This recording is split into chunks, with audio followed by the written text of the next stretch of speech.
नरेंद्र मोदी से हाथ मिलाना ठुकराया, राहुल गांधी ने बड़ा कदम उठाया, 12 पार्षदों को गेट आउट कर दिया। अब बताए बीजेपी आखिर उसने कांग्रेस से गठबंधन क्यों किया। दोस्तों, देश की राजनीति में बड़े बड़े अचंभे हुए हैं, कैसे कैसे पार्टियों का कैसी कैसी पार्टियों के साथ गठबंधन हो गया, लेकिन ये किसी ने भी नहीं सोचा होगा कि कभी कांग्रेस और बीजेपी का भी गठबंधन हो सकता है। एग्जैक्टली आप बिल्कुल सही सुन रहे हैं, कांग्रेस और बीजेपी का भी गठबंधन हो सकता है। लेकिन जब ये हुआ और बात दूर तलक गई तो तुरंत एक्शन भी हुआ और अब सवाल उठने लगे हैं कि कांग्रेस पार्टी, राहुल गांधी या फिर उनके पूरे दल ने तो फैसला ले लिया, लेकिन क्या बीजेपी सत्ता के लिए कुछ भी करेगी। अभी मैंने थोड़ी देर पहले आपको ये खबर दिखाई है दोस्तों, जिसके जरिए मैंने आपको बताया कि अंबरनाथ नगर परिषद चुनाव महाराष्ट्र के, यहाँ पर बीजेपी ने एकनाथ शिंदे को सत्ता में काबिज होने की रोकने के लिए बीजेपी, कांग्रेस और अजित पवार की पार्टी के पार्षद एक हो गए और अंबरनाथ महा विकास आघाड़ी बना लिया। दरअसल दोस्तों, ये पूरा इलाका एकनाथ शिंदे का गढ़ है, यहीं से एकनाथ शिंदे के बेटे सांसद आते हैं लोकसभा में। एकनाथ शिंदे की पार्टी ने दोस्तों यहाँ सबसे ज्यादा सीटें जीती, लेकिन दोस्तों एकनाथ शिंदे को कैसे भी करके यहाँ चुनाव जीतने के बाद सत्ता में आने से रोकने के लिए बीजेपी ने एक ऐसा जुगाड़ निकाला जिसमें कांग्रेस के पार्षदों ने भी उनका साथ दे दिया। लेकिन केंद्रीय आलाकमान इस पूरे मामले में तुरंत एक्शन में आया और उसके बाद आया रिएक्शन। हुआ क्या दोस्तों कि ये खबर स्थानीय लेवल की खबर है, तो स्थानीय लेवल की खबर पता नहीं चल पाती है। आज तमाम अखबारों में खबर छपी, टाइम्स ऑफ इंडिया में खबर छपी। जब ये खबर छपी तब लोगों को बड़ी हैरानी हुई कि ऐसा कैसे हो सकता है। भाई, बीजेपी और कांग्रेस चाहे देश के किसी भी हिस्से में हो, है तो वैचारिक तौर पर धुर विरोधी ना, तो ये चुनाव लड़ते एक दूसरे के खिलाफ है, चुनाव जीतने के बाद साथ कैसे आ सकते हैं। मतलब कोई भी पार्टी साथ आ सकती है, उद्धव ठाकरे और कांग्रेस पार्टी भी साथ आ गए, ऐसा भी हमने होते देख लिया, लेकिन बीजेपी और कांग्रेस ही साथ आ जाएंगे अगर चुनाव लड़ने के बाद, तो ये तो बिल्कुल एक नंबर की ठगी हो गई पब्लिक के साथ। तो पूरा का पूरा मामले में बहुत बड़ी किरकिरी होने लगी, न केवल बीजेपी की बल्कि कांग्रेस की भी। बीजेपी की किरकिरी ये हुई कि भैया तो कांग्रेस मुक्त भारत बना रहे थे और कांग्रेस के साथ ही गठबंधन कर रहे हैं, और कांग्रेस पार्टी की किरकिरी ये हुई कि ये प्रधानमंत्री से, आरएसएस से वैचारिक तौर पर लड़ने की बात करते हैं राहुल गांधी, और उनके पार्षद स्थानीय लेवल पर सरकार बनाने के लिए, बिल्कुल नगर निगम की सरकार बनाने के लिए बीजेपी का हाथ थाम लेते हैं। तो तुरंत कांग्रेस पार्टी एक्शन में आई है। दोस्तों, जितनी खबर मेरे पास है, इस पूरी खबर पर केंद्रीय आलाकमान काफी नाराज है, क्योंकि स्थानीय लेवल पर ये पार्षदों ने अपने लेवल पर फैसला ले लिया। यहाँ पर मतलब कोई केंद्रीय आलाकमान इन्वॉल्व नहीं था, स्थानीय लेवल पर ही पार्षदों ने अपना फैसला ले लिया, क्योंकि जीते हुए पार्षद क्यों चाहेंगे कि वो सत्ता से दूर रहे। उनको लगा चाहे बीजेपी से हाथ मिलाना पड़े, चाहे किसी से हाथ मिलाना पड़े, बस हाथ मिलाकर सत्ता मिल जाए, तो वो उन्होंने गठबंधन कर लिया। केंद्रीय आलाकमान का इसमें कोई रोल नहीं था। लेकिन जैसे ही केंद्रीय आलाकमान को इन 12 पार्षदों की करतूत के बारे में पता चला, 12 के 12 पार्षदों के कांग्रेस के 12 पार्षदों को कांग्रेस ने निलंबित कर दिया है, मतलब गेट आउट कर दिया है। इसके अलावा जो ब्लॉक स्तर की कार्यकारिणी थी ना, कांग्रेस कार्यकारिणी, उसको ही बर्खास्त कर दिया है। पूरे ब्लॉक की कांग्रेस कार्यकारिणी को बर्खास्त कर दिया है।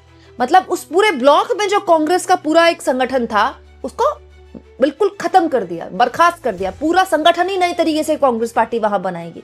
ये एक कड़ा संदेश है कांग्रेस पार्टी का देने के लिए कि किसी भी हाल में बीजेपी या फिर आरएसएस या बीजेपी की आइडियोलॉजी से समझौता नहीं किया जाएगा, चाहे वो स्थानीय चुनाव हो, चाहे वो राष्ट्रीय चुनाव हो। और हुआ भी नहीं है दोस्तों। जब से देश आजाद हुआ है तब से तो शुरुआत से कांग्रेस ही इकलौती पार्टी थी, और तब तो बीजेपी थी भी नहीं। धीरे धीरे जनसंघ बनी, जनसंघ ने कभी आज तक कांग्रेस पार्टी के साथ समझौता नहीं किया, कांग्रेस ने जनसंघ के साथ नहीं किया, फिर बीजेपी बनी। तो दोनों के बीच में अगर समझौता हो जाता है तो इससे बड़ा छल और छलावा कुछ हो ही नहीं सकता देश की जनता के लिए, क्योंकि स्थानीय लेवल पर अलग अलग पार्टियां हैं, लेकिन नेशनल लेवल पर 2 पार्टियां हैं, बीजेपी कांग्रेस, दोनों एक दूसरे की धुर विरोधी है। दोनों अगर चुनाव के बाद एक हो जाती हैं तो ये बहुत ही लॉन्ग टर्म नुकसान होता दोनों ही पार्टियों को। लेकिन कांग्रेस पार्टी ने तुरंत एक्शन लिया, न केवल दोस्तों ब्लॉक कार्यकारिणी, कांग्रेस कार्यकारिणी को बर्खास्त कर दिया, बल्कि 12 के 12 पार्षदों को निलंबित कर दिया। लेकिन अब दोस्तों ये कहकर कांग्रेस पार्टी कह सकती कि भाई उसको पता ही नहीं था, केंद्रीय आलाकमान को कैसे पता होगा कि अपने स्तर पर पार्षद क्या खेल कर रहे हैं। पता चला, तुरंत एक्शन ले लिया। ये नहीं दोस्तों, कांग्रेस प्रदेश अध्यक्ष हैं हर्षवर्धन सपकाल, उन्होंने भी बहुत ही सख्त रुख दिखाया है और साफ तौर पर कहा है कि किसी भी स्तर पर हम बीजेपी के साथ गठबंधन कर ही नहीं सकते। कोई भी किसी भी तरह का गठबंधन कभी भी बीजेपी के साथ नहीं होगा। तो प्रदेश कांग्रेस की तरफ से भी सख्त रुख अपनाया गया, पूरी ब्लॉक कार्यकारिणी को भंग कर दिया गया, 12 के 12 जो पार्षद थे उनको निलंबित कर दिया गया। लेकिन अब सवाल बीजेपी पर। बीजेपी ने क्या किया दोस्तों? बीजेपी ने बयान जारी किया। हुआ क्या कि जब ये गठबंधन हो गया कांग्रेस और बीजेपी को लेकर, तो शिवसेना नाराज हो गई, एकनाथ शिंदे की शिवसेना। दोस्तों उन्होंने कह दिया कि ये जो गठबंधन है ये बहुत ही अनैतिक गठबंधन है, ये गलत गठबंधन है, और मतलब हम जीते थे, एकनाथ शिंदे की पार्टी जीती थी, लेकिन हमको रोकने के लिए बीजेपी इस हद तक जा सकती है कि वो कांग्रेस के साथ गठबंधन कर सकती है। कांग्रेस, बीजेपी और अजित पवार की पार्टी ने यहाँ पर गठबंधन कर लिया था और उस गठबंधन का नाम भी रख दिया था। अब क्योंकि कांग्रेस पार्टी की तरफ से एक्शन हो गया तो देवेंद्र फडणवीस की तरफ से भी बयान आ गया। दोस्तों अब इस पूरे मामले में महाराष्ट्र के मुख्यमंत्री देवेंद्र फडणवीस ने कहा है कि कांग्रेस के साथ कोई गठबंधन मंजूर नहीं होगा और अंबरनाथ में जो स्थानीय स्तर पर फैसला हुआ वो वहीं हुआ और हम उसे सुधारेंगे और कांग्रेस के साथ कोई गठबंधन नहीं करेंगे। फडणवीस ने भी सेम बात बोल दी कि स्थानीय स्तर पर फैसला हुआ है तो ठीक है, आप एक्शन लीजिए। भाई बीजेपी तुरंत एक्शन ले। बीजेपी के दोस्तों 14 पार्षद हैं, तुरंत निलंबित कर दे उनको और अपनी जो पूरी कार्यकारिणी है उसको भंग कर दे, बर्खास्त कर दे। है हिम्मत? मतलब ये कैसी बात हुई कि आप कहें कि हम स्थानीय लेवल पर फैसला हुआ, हमको तो पता ही नहीं था, लेकिन हम बिल्कुल भी इसको बर्दाश्त नहीं करेंगे। तो बर्दाश्त नहीं करेंगे तो आपके पार्षदों की हिम्मत कैसे हो गई कांग्रेस पार्टी के साथ गठबंधन करने के लिए? आप लीजिए ना एक्शन। कांग्रेस पार्टी ने तो ले लिया। कल को अगर कांग्रेस पार्टी से कोई सवाल पूछता है तो वो कह सकती है कि मैंने तुरंत ऐसे पार्षदों को पार्टी से निकाल दिया, पार्टी ने पूरी की पूरी ब्लॉक कार्यकारिणी को भी बर्खास्त कर दिया। बीजेपी ने क्या किया? बीजेपी ने बयान जारी किया। दोगलेपन की इंतहा है ना। एक तरफ आप कांग्रेस मुक्त भारत बना रहे हैं और एक तरफ अपने ही गठबंधन के साथी एकनाथ शिंदे को एक बिल्कुल स्थानीय लेवल पर चुनाव में उनकी जीतने के बाद उनको रोकने के लिए आपने कांग्रेस के साथ गठबंधन कर लिया। और जब आपके पार्षदों की गलती पकड़ी गई और आप ये कह रहे हैं कि स्थानीय लेवल पर हुआ, इसमें इसके बारे में ऊपर लेवल तक कोई जानकारी नहीं, तो एक्शन लीजिए ना ऐसे लोगों पर। कल को फिर से कांग्रेस पार्टी के लोगों के साथ गठबंधन कर लेंगे, फिर आप क्या करेंगे? फिर बयान देंगे। ये दोगलापन अकेला नहीं है दोस्तों आपको पता होगा असदुद्दीन ओवैसी की पार्टी के नेताओं के साथ रोज न्यूज चैनल्स में डिबेट्स में बीजेपी वाले खूब उनके विरोध में बोलते हैं, संसद में बोलते हैं। ओवैसी बीजेपी के विरोध में बोलते हैं, बीजेपी ओवैसी के विरोध में बोलती है। लेकिन क्या आप जानते हैं कि इसी महाराष्ट्र के स्थानीय चुनाव में जिस ओवैसी के लिए कहा जाता है कि वो बीजेपी की बी टीम है, वो दरअसल बीजेपी के ए टीम बन गए। दोनों ने गठबंधन कर लिया। दोस्तों महाराष्ट्र के ही अकोला जिले में अकोट नगर पालिका में ऐसा बड़ा समीकरण देखने को मिला है कि आप चौंक जाएंगे।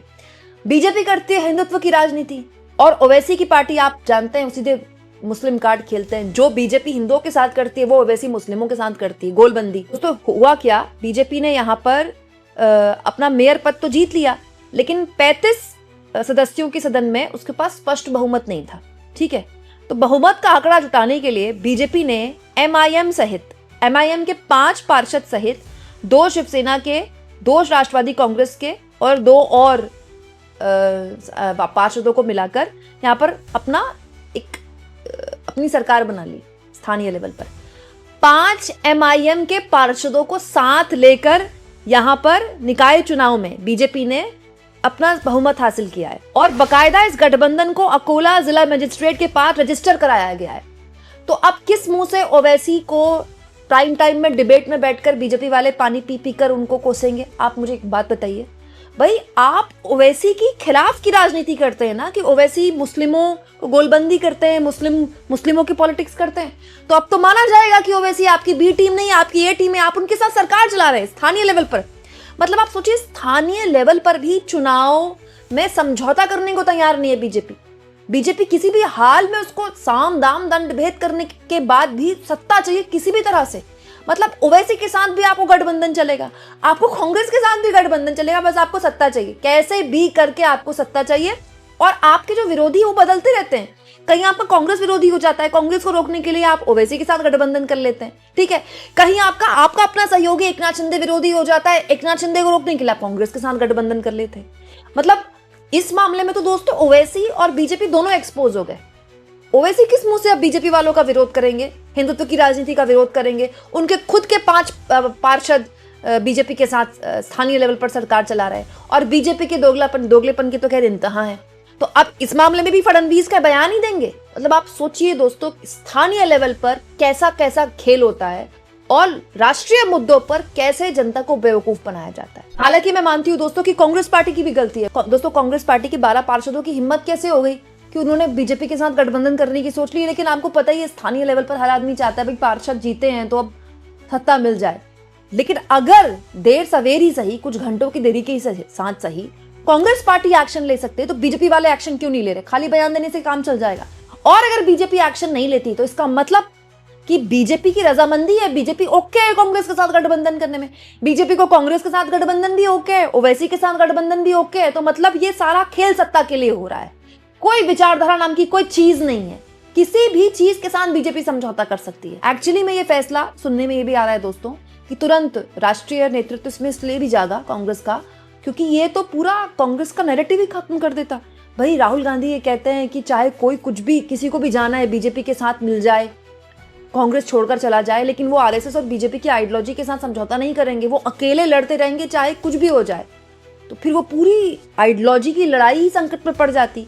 इसलिए भी शायद ये एक्शन लिया गया, क्योंकि चलो देर से ही सही लेकिन लिया गया। लेकिन ये एक्शन अपने आप में दबाव है कि अब बीजेपी बताए कि खाली वो बयान से काम चलाएगी। आप इस मुद्दे पर क्या सोचते हैं कमेंट बॉक्स में जरूर लिखें और जितना हो सके चैनल को शेयर भी करें, सब्सक्राइब भी करें और थैंक्स और ज्वाइन के ऑप्शन से अगर आप चाहें तो कुछ आर्थिक मदद भी चैनल की जरूर करें।